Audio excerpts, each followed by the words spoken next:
আসসালামু আলাইকুম। আমরা সাতক্ষীরা জেলার সব থেকে বৃহৎ উপজেলা শ্যামনগর উপজেলায় একটা জায়গা, এই জায়গাটা হচ্ছে কমলতলী। আমরা এই স্পট দিয়ে যাচ্ছি আপনার মুন্সিগঞ্জ। তো রাস্তার সাইডে এত সুন্দর মনোরম দৃশ্য যা না ভিডিও করে পারছি না, বাট এই জন্য আপনাদের উদ্দেশ্যে একটু ভিডিও করতেছি।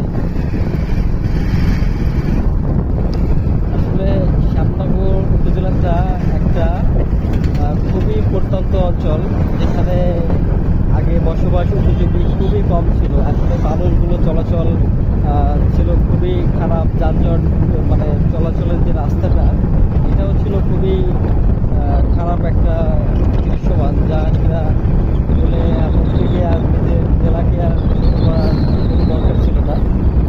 বাট এখন অনেকটা সুন্দর হয়েছে এবং মনোরম পরিবেশ, রাস্তাঘাটগুলো অনেক সুন্দর। এই জন্য রাস্তাঘাটের সাথে সাথে মানুষগুলো পরিবর্তনশীল হতে পারছে এবং শ্যামনগর উপজেলা একটা পর্যটন কেন্দ্র।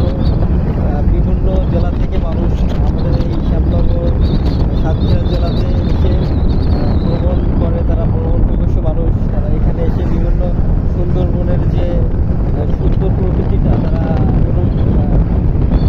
উদযাপন করতে পারে।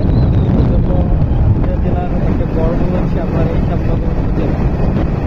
এই উপজেলাটা অল বাংলাদেশের ভিতরে বৃহৎ উপজেলা হিসাবে খ্যাত, যা কিনা সুন্দরবনের সাতক্ষীরা জেলা নয় 64টা জেলার ভিতরে সব থেকে বৃহৎ উপজেলা হিসাবে দেখা যাচ্ছে আপনার শ্যামনগর উপজেলাকে